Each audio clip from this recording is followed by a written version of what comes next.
Welcome to a new video. Where did it all go wrong? That's what we're going to talk about today. But before we do that, think about hitting the subscribe button and let's roll the intro. Zoom.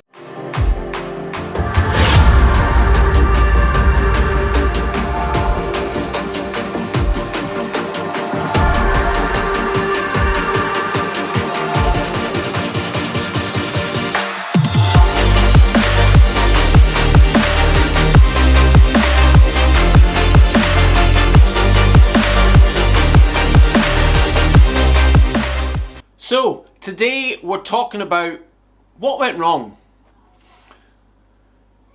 We've been following both a nutritional plan and a training plan for a considerable number of months, and it just hasn't quite worked the way that I'd hoped it to be. So, what I wanted to do in today's video was dissect that a little bit. So without further ado, let's jump into it. So when we're talking about what is it that's gone wrong, there's so much data and information that we can pour through. And that's obviously the beauty of being a cyclist today. It is also the devil, but let's have a look. So if we look at our training peaks, we've got a nice little curve going up here, and this is our fitness. And through December, we did the Festive 500 at the tail end, and obviously that was just long endurance rides. And I think coming into January we see a little boost here, and that's when the ZRL season 2 started, and we started with a bang. We were firing on all cylinders. However, this is where it started to unravel, and by looking at the data we can figure out why that happened. So the type of work that we were doing was racing and training, racing, training, racing, training, and just repeat. But what we weren't doing, unfortunately, is we weren't recovering. So if we look at the calendar and we go back to January, you can see here. So here's the start of the Zwift Racing League. So, full gas effort, Richmond reverse. We absolutely smashed it. We had one of our best races ever. And you can see here, 8 peak performances. So, best performances to date in 2021. Now, fair enough, it was week 2, but we still hit our best 10-minute power. But we also had our third best 1-minute power and third best 5-minute power. Now that's pretty good for one race. However, this is where it starts to unravel, because instead of then spending the next few days recovering, we weren't doing recovery. So here's an Xert workout, and you see all these little peaks. So there's lots of stuff going in there. The dog days are over, lots of intensity. The higher ground. Now, higher ground is essentially an endurance builder. And as you can see, it just slowly creeps up and up from zone 2 up towards zone 4. We've then also got Tour de Zwift rides that we're doing, and then we roll into week 2. So, racing again. Then we've got Tour de Zwift. So we started doing double workout days. Now, we talked about this in some of our earlier vlogs a few weeks ago. So double workout days leading into more endurance work, leading into some racing on RGT. See there, we've got an elimination race on the Sunday. Now, there's very, very little recovery. Rolling into the next week, it's the same. We're then doing Tuesday Night Track, which is a race series on RGT.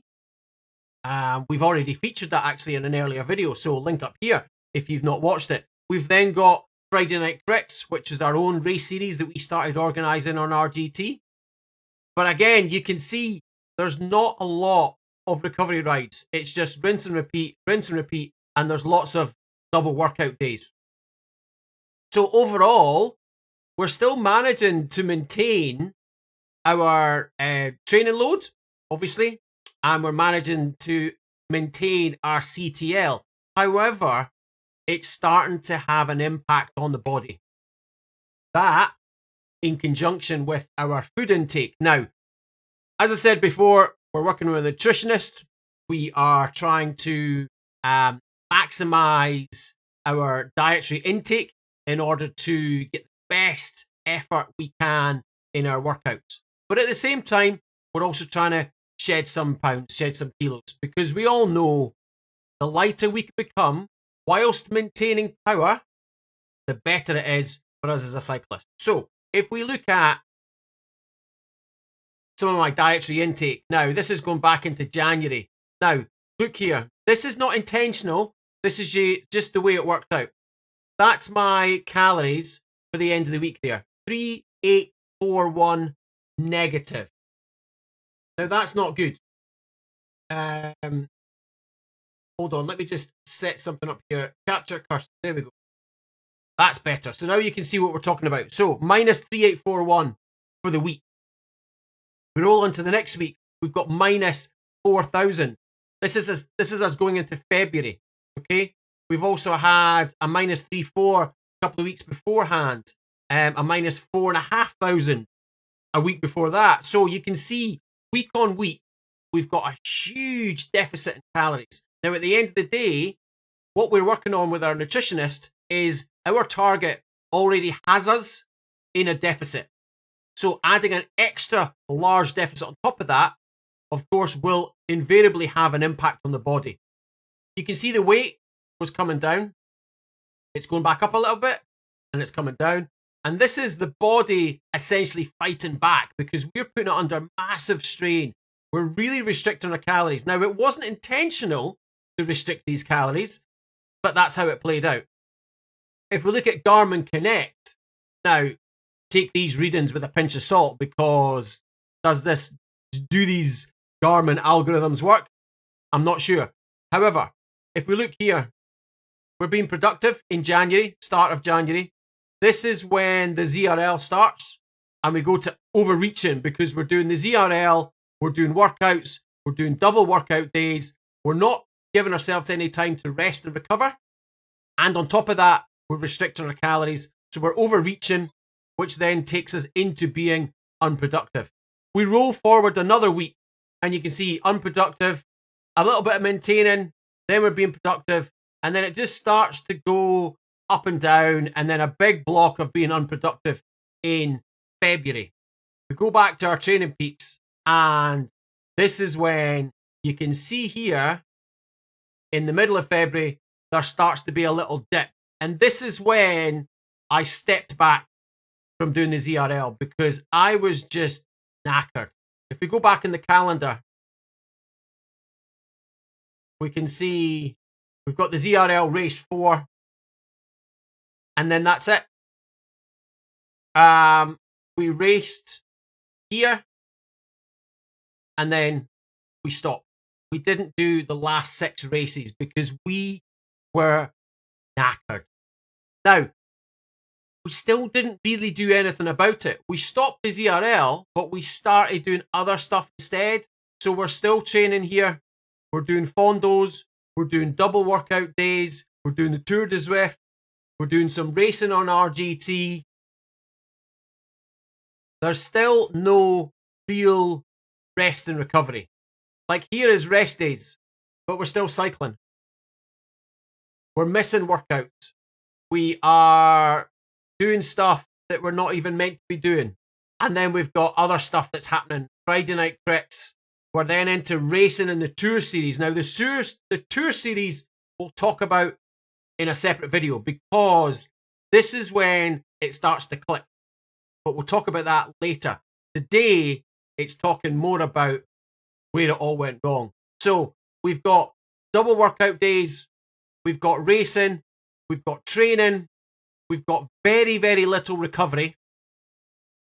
We've got, as you can see here from MyFitnessPal, net calorie consumption. It's all mostly below this line. Now, that was our calorie target. So you can see there in January through to February, there's lots of days we are massively under what we should be doing. And one of the main things we've been working on with our nutritionist is we fuel to ride. So let's say we're going to do a session and it's going to generate about 800 worth of calorie deficit. So about 80% of those calories will be taken on board either pre-workout, during workout, or post-workout. And then the rest of our calories will be made up throughout the day with our regular meals. So breakfast, lunch, dinner, that type of thing. However, as I said, not intentionally, we were drastically under-fueling. Even although we were focusing on fueling the rides, we weren't fueling for the rest of the day. And that's where things really started to unravel. There you go. A little bit of a long-winded chat. But as you can see, we were trying to focus on training. We were trying to focus on nutrition. We were trying to focus on weight loss. And all the time, the one key thing that was missing is we were not focused on recovery. As much as every single week with my nutritionist, we'd be talking about how's the sleep, how's the recovery, and I'd go, it's pretty rubbish. As much as I was talking about that every single week, I wasn't really doing anything about it. And I wasn't intentionally trying to restrict my calories. However, I would say, very interesting article, I'll link down below, from Alice Lethbridge, a Premier League racer on Zwift in the ZRL. A very interesting article to do with red. And yeah, I wouldn't say, well, I definitely wouldn't say that applies to me, but I would say that I was encroaching towards that territory. And I actually mentioned that to my nutritionist about a month ago, maybe a little bit more, and it was almost like, on the one hand, it was almost like a white flag, and on the other hand, it was like a big, massive red flag saying, I think I've gone a bit too far, or I'm recognizing via reading that article that I'm potentially going a little bit too far and we need to do something about it.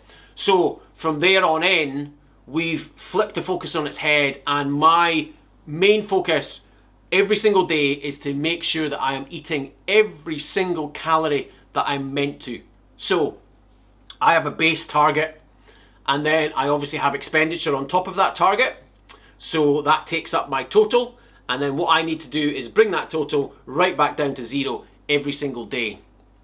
That, in turn, with putting a much more emphasis onto recovery ride days, or even just recovery days, has definitely had a positive impact on my fitness, my mental attitude, or well-being, and also my positive outlook in the way that things are evolving. Because I will be completely honest, round about the middle of February, things were looking a little bit grim, and yeah, it wasn't as enjoyable as it should have been. So that certainly, I think, is where things started to go wrong. Focusing on training too much with double workout days, getting into that trap of my power's dropping, I need to do more, I need to do more, my power's dropping, I need to do more, my power's dropping, and it's just a vicious cycle that just kept going round and round and round. And of course, the one thing that I needed was to refuel the body, to recover, and to start again. And that's essentially where we are today. But that's for another video, where we talk about the recovery process, because we've been doing it for about a month or so now, and I have to say, things are definitely looking up. So that's it for today's video. I hope, as ever, you've enjoyed it, you've found it informative. If you have, please drop me a thumbs up. You know I appreciate that support. Hit the like button, smash it, tickle it. Subscribe to the channel if you don't already do so, and make sure you have notifications turned on. Live streams, of course, are always happening. We're racing the tour series at the moment, which we're organising ourselves on RGT, and that is on a Thursday. Live link down here for Facebook and Twitch. Love to see you there. Again, turn on notifications so you know when the live stream is up. Take care of yourselves, keep those hands clean, look out for each other, and as ever, I'll see you soon for some new videos. Ride on. Zoom.